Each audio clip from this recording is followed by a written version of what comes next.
Thank you to Chris Decker for your support on Patreon. Hello everyone, my name is Decker Link, the Trained On Professional, and welcome to this episode of Echo! There's no sound effect. I wake up to the feeling of a familiar, numbing heaviness in my body. I try to move, tugging at what feels like a massive weight on my arms and legs, but all I can manage is to wiggle my fingers. It feels like someone's pressing down on my chest, trying to suffocate me. And something's in the room with me. I can't help myself. I open my eyes. A blood-red glow fills Carl's room, as if from a nightlight covered in blood. The sight would have made me whimper if I was able to make any kind of sound. My eyes flick around the room. It looks strangely empty, a lot more empty than I remember it, as if Carl is in the middle of a move and he's packed up all his toys and decorations. In fact, the only thing I recognize in his room is his bed, the blankets tossed back and empty. I'm alone. What the fuck was that? I hear a chuckle right next to my ear, and it's straight out of a horror movie. Whatever it is, it's right out of my line of sight, and I can't turn my head to see what it is. My heartbeat picks up, and I decide to close my eyes, knowing that nothing good will come out of opening them. It breathes heavily in my ear for a while, then stops. The weight lifts off my body, and I feel its presence leave. I sit up, open my eyes again, and sigh with relief. But then I realize the room is still empty, and so is Carl's bed. Die? Something yanks me out of bed, and suddenly I'm being pulled by both feet down the hallway, down the stairs, down the basement, towards the crawl space, into darkness. Furry legs crawl all over my body, and pinpricks pierce every inch of my flesh. Oh, Jesus! I'd give anything to be able to scream right now! I gasp and jolt out of the paralysis. I wait a good 10 seconds before I'm convinced that I'm really out of it. Carl snoring loudly in his bed, one arm dangling over the side, while his belly rises and falls.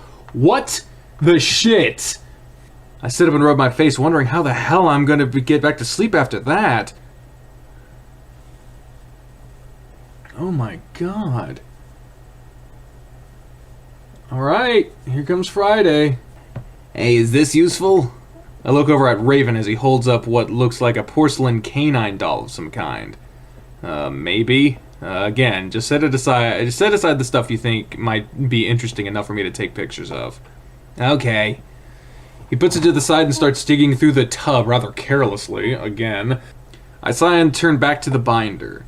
I really wish Carl had agreed to come down. Again, he declined to help me, even after Raven arrived. But now I guess I have my answer as to why. More stuff is missing from the tubs, and I know it can't be anyone else except Carl. I wonder who the fuck else it could be. Maybe the fucking spirits haunting this fucking place. Ah, Jesus. The containers were turned the opposite way when I got down to the crawl space earlier this morning. On top of that, there were 2 more loose wrappers in the tub, along with... I trace a paw up the torn edges of a missing page in the John Begay section. The question, of course, is why would he be doing this? There's absolutely no reason for it. And the bizarreness of the situation makes it pretty much impossible for me to confront him about it. It's his house, after all, though if he didn't want me going through it, why would he have shown it to me in the first place? And he isn't even trying to cover his tracks. In fact, I practically caught him in the act just a few nights ago. He must know now that I'd be able to put that together pretty quick. I close the binder, deciding that this will be the last time I'll be going through this stuff. If Carl doesn't want me digging up info on his family's history, then I'm not going to pry any further. Hey, look at this! Raven holds up a wooden train. Bet this was probably the shit back in the day! I sigh. Probably. My phone buzzes. I take it out, my notification telling me I have a text from Leo! Everyone's talking about Team Leo! Hashtag Team Leo! We got a text! We got a text from Leo! For a moment I feel a pang of guilt. He told me how excited he was to hang out with me this week, yet I've spent almost all of my time here with Carl. Though from what I've gathered in text, Leo's been spending most of his time with TJ and Jenna since the Lynx is apparently still feeling down. At least he had that to keep him occupied. My excuse that Carl has all the info I need for my project made my decision to spend most of my time here a little less weird. Meet me at the diner for lunch, just you. Oh, fuck. I text back what time and what does he mean by just me. Hey, Rave, I'm gonna go out to meet with some friends. Could you keep Carl company? Okay, sure. Raven seems busy pushing the train across the ground while attaching more cars. And make sure you keep that together. I want to get a picture of it later. Leo texts back. Now, need to talk in private. Oh, hell. Oh, hell. I sigh and put my phone away, patting my pocket for my keys, and I head up the crawl space steps. Raven's gonna die. Raven's gonna be dead. Raven's gonna be buried underneath the house by John Begay's ghosts. John Begost's gay. Okay. Leo waves at me as I walk into the diner. I'm surprised to see that the diner is completely empty. Well, after the fucking waitress went about pissing in the streets and shit, I'm not surprised. There's almost always someone in here. Something else is amiss too, and I don't notice it until I've sat down across from the wolf. It's eerily quiet. The usual rockabilly tracks aren't playing from the jukebox. Hey. Hey man, what's up? The atmosphere is unreasonably awkward, and I blame most of that on the strange state of the diner. So apparently we have to go up to the counter to order. Janice isn't here. Oh, why's that? Leo shrugs as he sips on a milkshake. No, sick, I guess. And it's then that I remember the story that Flynn had told us about Janice and her incident. Though I'm not going to bring that up because I'm sure that's what Leo's thinking as well. Well, I'm not really hungry anyway. What was it you wanted to talk about? Leo swallows slowly, then looks down at the table. So you probably know this whole thing didn't go as I'd planned. I look at the collection of condensation on his glass before I speak up. Yeah, sort of. Leo frowns as if he'd hoped I would have tried to deny it. Well, it's mostly my fault. I should have done a better job of resolving shit. Now I frown. Hey. I wait until he takes his eyes off the table to look at me. You know, you're not our big brother anymore. He looks back down at the table. We're adults, believe it or not. We make our own decisions now. Everything we're doing right now is our decision. Our fault, not yours. Leo's eyes get shiny, but he smiles. Yeah, you're right. Guess I just want to go back is all. Hey, we're still young. You're talking like my grandpa. Leo laughs and leans back. Mine too. Leo jerks his head as if he's remembered something. So what the hell happened between Jenna and Carl? I was actually hoping you could have told me that. I have no idea. She keeps going on about him not participating. I told her it was fine, but she can't seem to let it go. Yeah, well, it's really weighing on Carl, I think. Leo swigs his milkshake, forgetting the straw. He wipes away the cream from his muzzle as he brings it back down to the table with some resolve. You ever had a clink? Thank God for the clink. Well, I'm not letting it end like this. Let what end like this? Our group. You realize this might be the last time we're all together. That sentence immediately forms a lump in my throat. Yeah. So I'm not gonna let it end like this. Flynn pissed at TJ, Jenna pissed at Carl, you and me. He lets that hang, and when I don't say anything, he coughs. So I planned something. What? His hesitant tone is making me nervous. He looks me in the eye and squares his shoulders.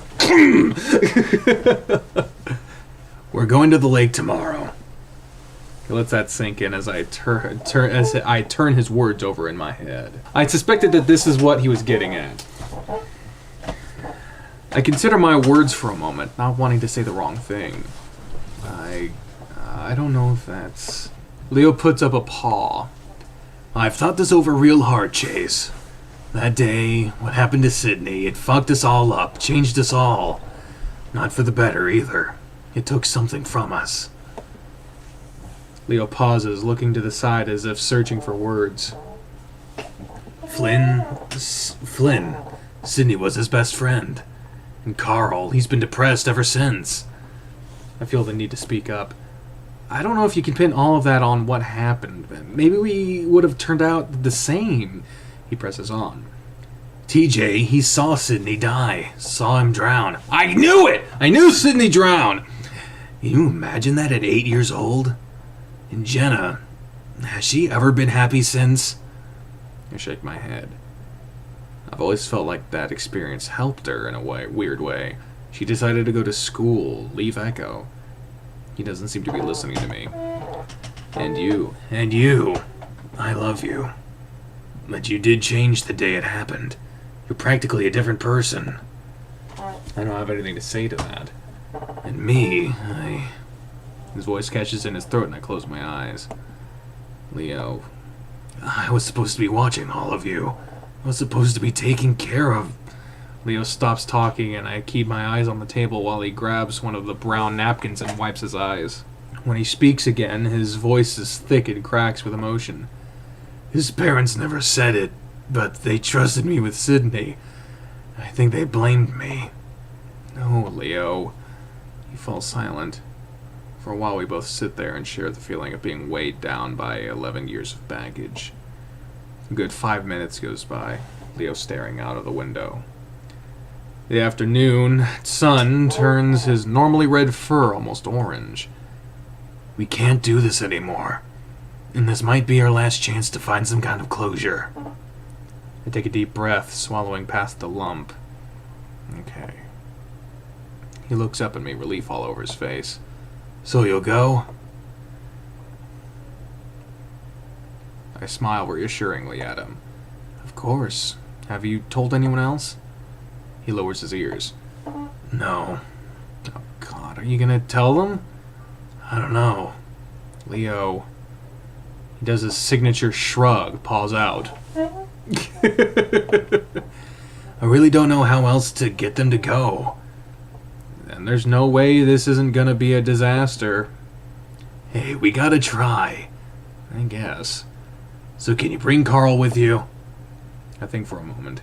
Oh shit, Carl has an interview. What time? 10, I think? Well, we'll plan around it. Text me the actual time, okay? Anyway, I invited you out here, to talk about more than shitty stuff. What have you been up to the past 3 years? Ah, well, gear shift! And so we talk for the next 2 hours, catching up on everything. It feels good, and I regret not spending more time with Leo this past week. Ah, look at the sunset! Look at that! As we part in this small parking lot, Leo surprises me with a hug. I have a good feeling about this. It'll be hard, but we'll be better for it. I hug back, hoping with all my heart that he's right. Saturday fucking day. Dudes, I don't know about this. I peek into the bathroom, watching as Carl stares at himself in the mirror, running his fingers through his hair. Raven stands back, grinning with a trimmer in his paws, looking Carl up and down. Tell him, Chase. Carl looks at me, and I have to agree that he looks quite a bit better. You look fantastic, a lot cleaner. Thanks. Now take a shower. Before Carl can say anything, Raven shoves the mall bag into Carl's chest before slamming the door in his face.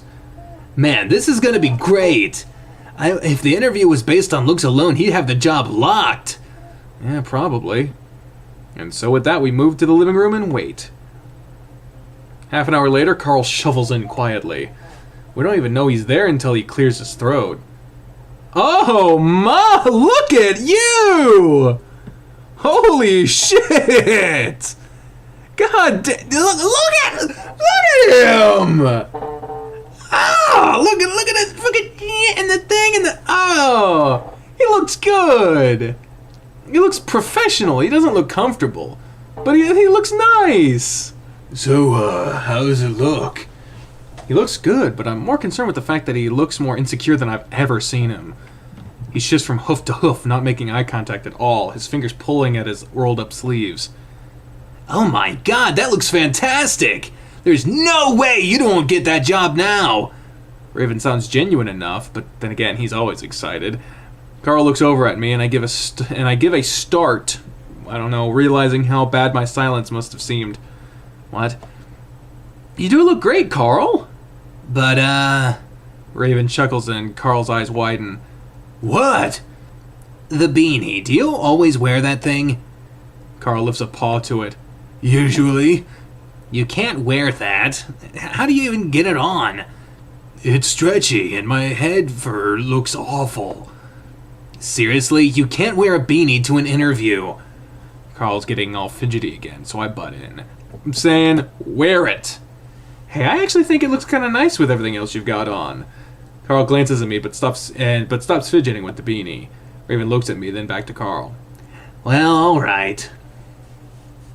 Carl sighs and shifts around again. We watch him expectantly. Dude, this feels weird is all. It's new, you'll get used to it. I pull out my phone to look at the time. Alright, we really need to head out. We should get there early. As we head to the door, Raven makes as if to follow us. I kick myself for forgetting to talk to him earlier. I turn around to face him as Carl heads out the door. Hey, Raven? He stops. What's up? So after the interview, me and Carl and our other friends, we're going to be doing something. Raven raises his brows. Oh? Oh, it's not that we don't want... Oh, it's not that we don't want you to come. Though I really wouldn't mind having his upbeat attitude present at what will surely be the biggest downer of the week. It's just that it's really personal. Oh, really? Yeah, seriously, you would not want to come. We're going to be talking about some heavy shit. Raven seems to perk up a little bit at that. Oh, well, I wouldn't want to intrude. I'll just hang out here then. Yeah, we'll be back soon, okay? Sounds good, but you have to tell me how the interview goes. I know he's going to do amazing. I will, and he will. See you in a few.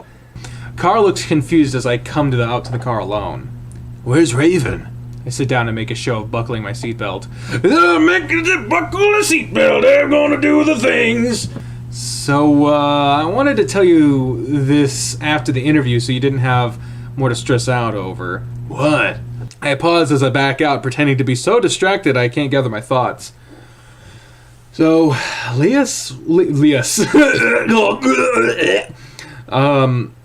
so Leo wants us to meet up at the lake. The lake? The lake? Yeah. Why? Closure, he says.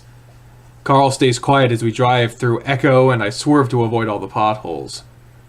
As I'm merging onto the highway, he finally speaks up. I think that's a good idea. Like, we've been sitting on this for how long? We should do it while we've got the chance. Very mature of you, Carl. I nod my agreement. I just hope everything else feels the same. Or everyone else, I imagine, is what that said. I hope everything else feels the same. Can I go back? Yep, I hope everyone else feels the same. Awesome. We fall back into silence, and it stays that way for the remaining 20-minute drive. Oh, God. Carl gets more nervous the closer we get. I can see his knees bouncing out of the corner of my eye as he stares out the window. I reach out and put a paw on his shoulder as we pull into the parking lot of the print shop. Oh, look at that! Look at this! Look at... You look awesome and you're gonna do amazing. Carl starts taking deep breaths, staring out of the windshield. Just be yourself. Everyone loves a relaxed employee. I wish you'd let me have a smoke before we left. Yeah, go into an interview smelling like pot. Great idea. Carl giggles nervously, but otherwise doesn't move. You want me to go in with you?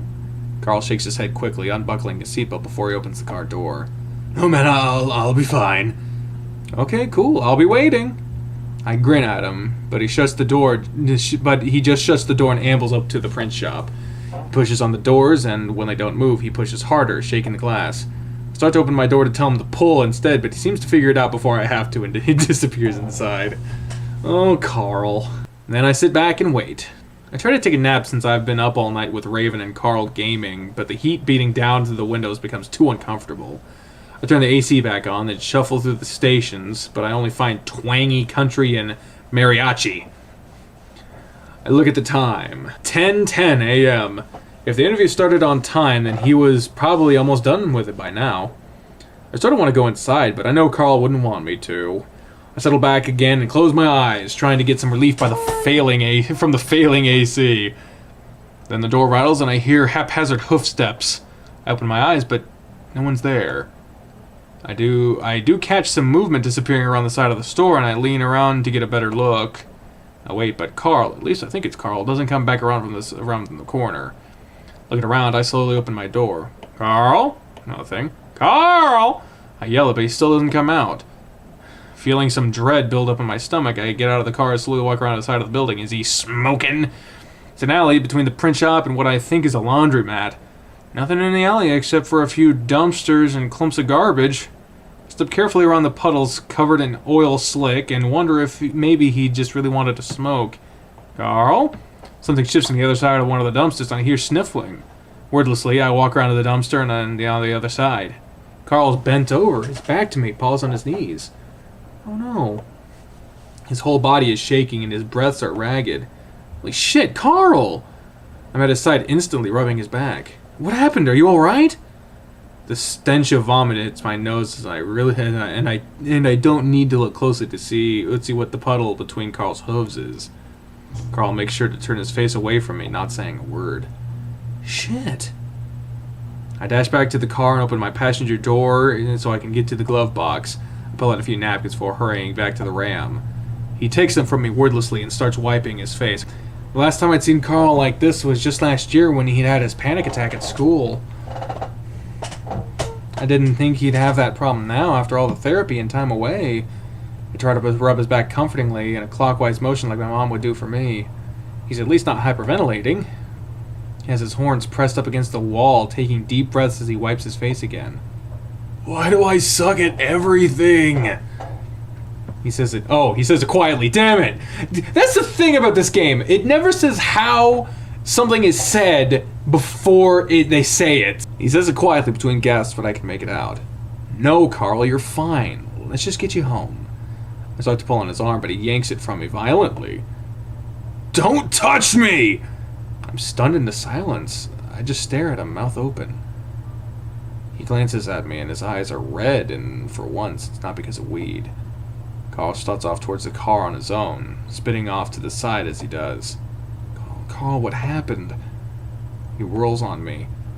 I fucked up! Obviously! Any more fucking questions? Holy shit.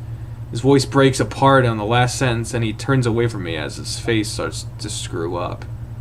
My stomach feels hollow as I watch Carl get into my car. I've never ever seen him like this. He immediately hunches forward, hands in his paws. I slowly walk through the driver's side door, feeling like crying myself. I sit for a while, waiting to see if Carl's going to say anything. He does. I'm sorry. He blurts it out through his fingers. I look over at him, scared to say anything in case I say the wrong thing. It was a disaster, man. He takes in a deep, shuddering breath. You could tell I wasn't into it right away. I was awkward as fuck. He leans back and tugs at his shirt. This isn't me. I knew it and it got me nervous. I've been nervous ever since I got my clothes, since I got this stupid trim. At that moment, it feels as if I've been punched in the stomach. I'm just now remembering the conversation we had on Wednesday. I close my eyes for a moment, not wanting to believe I had become exactly what he said I wasn't, what he liked me for not being. Damn. We sit in silence for a long, long time until Carl finally looks at me and smiles. God damn it, we both knew this was gonna happen, didn't we? I don't know, man. And fuck me very much for taking it out on you. It is sort of my fault. Nope, I'm the one that screwed up the interview. Carl settles back in his seat. Now with that fuck up out of the way, now on to the next one. Oh, Jesus. I force a smile. You sure you still want to go? Hell no! But I don't think we have much of a choice. Yeah, why the fuck would he want to go? Jesus. I sigh, looking out of the hazy horizon in the direction where I know Echo is. Let him at least go home and change. Can't wait. So with that, I turn on the ignition and pull out of the parking lot, leaving the print shop and its alley far, far behind us. Leo, TJ, Flynn, and Jenna are all gathered around a picnic table. It's set out neatly on concrete in front of the rocky shore of the lake. None of this existed when we were kids. In fact, it didn't exist when I left. Echo was trying really hard to stay alive. I don't need to get out of the car to gauge the mood my friends are in. Their shoulders slumped, faces turned away from each other. As I park, Leo's ears perk and he turns to wave at us. I take a deep breath and turn to Carl. You ready? No. Nevertheless, he opens his door and steps out, and I do the same. The sun beats down on us, but being this close to the lake cools things down a bit. Oh, look at that! As we approach, I see Leo with his butt up against the edge of the table while TJ sits next to him. Jenna sits next to TJ while Flynn sits across from Jenna. When Flynn turns around, he immediately zeroes in on Carl. What the hell happened to you? Drugs, sex, and rock and roll. Out of order, bud. No, I just put it in the appropriate descending order. Flynn rolls his eyes and looks at me. Hey, fuckboy, maybe you can talk some fucking sense into this idiot. Well, that's nice. Leo's ears are flat, but he doesn't look at Flynn. Glad you guys can make it. Sure. Carl sits down next to Flynn, and I sit on Carl's other side, across from TJ. The silence that follows is possibly the most awkward one of the week. Flynn snickers. See, this is stupid. How about we let it happen naturally, Flynn, instead of using every moment to take shots at people? Jenna's tone is icy. She hasn't even acknowledged me or Carl. TJ, meanwhile, keeps his head down, poking a sharp claw onto the soft wood of the table. Flynn shrugs and starts to do his trademark "I don't give a fuck" lean back pose, but gives a start when he... What is giving a start? What does that mean? I don't know what that means. It's happened twice now. But gives a start when he realizes there isn't any backing on the bench. Well, we've been sitting here for the past 20 minutes and nothing's happened. Maybe you want to start us off? Flynn sighs. Well, we could talk about how I never agreed to this shit. How Leo's a complete fucking idiot for forcing this to happen, and that I wonder what he thought this would accomplish anyway. That's a start, I guess. Flynn sets his jaw. Of course, talk that would actually get us somewhere wouldn't be from me, and he's not talking. The temperature seems to lower in the impossibly hot air, and I don't look at TJ to see how he reacts. After a brief silence, Leo speaks up. How about we start with you, Flynn? Oh shit. Flynn looks at Leo, brows raised. How do you feel about what happened? Oh, Jesus. Oh, God. Can of worms. Can of worms, and I'm opening it. Is there shit in here? Ah! Yeah, there was shit in here. Oh, no. Oh, no, no, no. I see Flynn clench his jaw. Here we go. Here we go. Oh, shit. Everyone else disappeared. It is these two. Battle for the ages. Here we go. What? His tone sends shivers down my spine, and I feel Carl tense up next to me. I look out across the lake, the shimmering reflections blinding me. You've never talked about it. Maybe it'll help? Sweat pours down the back of my neck, builds up under my arms. Ew! Gross! Ew! Even with the wind coming off the lake, it's way too hot. By telling you how I fucking feel, how the fuck do you think I feel? Flynn screams it, and TJ jumps in front of me. You just gotta keep it buried? You're just gonna keep it buried your whole life? Gurabo? I don't know what that means. I think about the time I used to come down to this spot every day and skip rocks with Jen and TJ. I like how our fucking... Our monologuing to ourselves is fucking pleasant as shit. So this is how you plan to fucking get us over this? By fucking making fun of me? I'm not making fun of you, I'm trying to help you. Taunting someone who's felt like shit for a decade is a pretty weird way of helping. Please, guys. Don't you even fucking talk right now. Don't you dare talk to him like that. We all went through this. Calm down, Flynn. Why the hell would you start with Flynn? And then... Why? Tell me to calm down. One more fucking... Just shut the hell up. I stand up. Oh, shit. Mr. Bland is starting to talk. Everyone turns to look at me, including Flynn. I don't say anything. Instead, I just strip off my shirt. What? The hell are you doing? I don't answer him. Instead, I take off my belt and slide off my pants so that I'm only lifting my boxer. What are you doing? Without a word, I head to the lake. It's about 100 yards from the tables to the lake, and while most of the way there is sand, a good stretches of it is pointy rocks. I make my way carefully over this section, remembering the numerous cuts I'd gotten as a kid. I don't look back until I'm right at the water's edge, and when I do, I see Leo following me in the process of taking his own shirt off. The rest of them are still sitting at the table, but I don't care because this is really just for me. I step into the water and sigh at how cool it is before I wade out further. Once I'm waist deep, I dive into the water and pop up several feet further away from the shore. I'm neck deep at this point, and when I look back, I can see Carl now standing at the lake's edge, paws deep in his pockets. Behind him, Jenna is helping TJ across the rocks. Only Flynn remains behind at the table, watching us all. He was up to his chest at this point, and I swim in a circle around him before diving under, then popping up right in front of him. "Gah, sneaky otter!" He splashes water in my face and I cough. "Don't be that way." I swim around him, want some more, and laugh at how he flounders after me. He was always a terrible swimmer. I dive under the water again and swim up toward the shore, popping up about 10 feet away from Carl. "Having fun?" He's smiling, looking a lot more relaxed than he has all day, probably because we just avoided a situation that could have gotten really ugly. To my left, Jenna and TJ are sitting on a boulder in the shallows, TJ's slacks rolled up to his knees.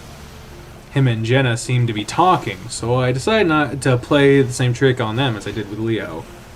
Flynn, meanwhile, is standing up now, arms folded. For the next little while, I swim around, occasionally popping up in front of Carl or Leo, sometimes splashing them with my tail. There's a freeing feeling about finally swimming in this lake again after having so much space. Flynn, after a good 20 minutes, comes out to the shore. He leans against an old familiar boulder, watching us. There's no way for me to know how they're all feeling, if it's liberating like it is for me. Flynn is right in a way. We can't just talk about it because there's nothing to really say. What happened, happened, and no amount of talking can fix it. What we can do, or what I can do at least, is choose to move past it. And that's what I'm doing right now. I just hope that's what they're feeling too. Eventually I run out of the exhilarating energy that had consumed me and instead drift to the bottom of the shallows. I lay on my back against the sand, staring up at the murky glow of the sun. I feel my eyelids get heavy and stretch out against the soft lake bed. It is, of course, a bad idea to fall asleep underwater. If that were to happen, though, I'd probably just try to breathe, get a nose full of water, and immediately wake up. Still, I decide it's best to avoid that if I can, and force myself to open my eyes again and swim to the surface. Except I can't. Oh no. I'm frozen. Every nerve in my body is on fire, and I struggle not to panic, not start trying to breathe, because that's all my body wants to do. I close my eyes, will myself to be calm. Sleep paralysis usually only lasts about a minute at most for me. I can hold my breath for 8, and I've only been under for... God, I have no idea. It feels like it's been a while. My chest is already starting to burn for what usually means at least it's been 6 minutes. And this is starting to last a long time. Despite my efforts, panic starts to set in, and it sets in quick. I start jerking my body around, trying to get something, anything to move. I don't understand why I'm not floating to the surface. I'm not trying to stay underwater. The seconds I turn into minutes, and now my lungs are really burning. Something has to be holding me down. Maybe some kind of vegetation. Oh shit. The water begins to glow red as if blood is spread across the surface for me. What? I tug and pull, praying that this is all a dream, that I'm back in Carl's room, and that at any moment I'll wake up. You thought it would be this easy? That's a good one. I try to turn my head towards the voice, which is right in my ear, even though I'm underwater. Things go silent again. At this point, I start to contemplate that I might actually die. I can't get my body to move. None of my friends know where I'm at, and oh, I'm almost out of air. Bubbles flow past my lips as my lungs finally give out and blackness starts to crowd in on my vision.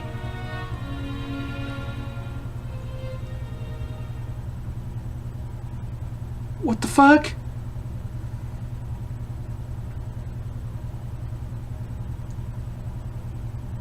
Is that it? End of the game? Oh no, here we go. He's waking up! My eyes open slowly, painfully, and I face to face with a ram, his muzzle wet with tears. Oh my god, he is! Give him room! I feel some rough paws supporting my back, turning me on my side. Can you breathe, Chase? Leo's voice is ragged next to my ear. Yeah, no, I'm fine. I sit up quickly and a wave of dizziness threatens to topple me over again. I feel movement behind me out of my field of vision. No, no, no, no! I can't believe this! I can't fucking believe this! Flynn's voice is torn and ragged. I barely recognize it. Calm down, Flynn! No! We're forced to come here and then this shit happens! Guys, I need to go. TJ, Flynn, get over here! I feel Leo's support leave me. Carl is still crouched down in front of me, though. Oh my god, dude, what happened? Carl's gasping like he's the one that was just underwater. I don't know. Carl rubs my back as I rest my head in my paws. Vaguely, I can hear more yelling behind me, and Carl looks up too. No, don't, Leo, help! Despite my aching head, I turn on to see Flynn chasing TJ, grab him and throw him down into the rock. Oh my god! Flynn doesn't go any further though, because Leo tackles him with so much force they fly a good 5 feet before smashing into the rocks and sand. Leo wraps an arm around Flynn's neck and yanks hard. Oh my god. Jesus. Carl stands up and starts gasping again. I tried to, but I fall back down on my ass. Carl reaches down to help me up. Shit, you're not okay. Carl steadies me, but I'm distracted with trying to see what's happening. Leo's leaning down with his muzzle right up against Flynn's head, yelling at him. Meanwhile, Jen is crouched over TJ.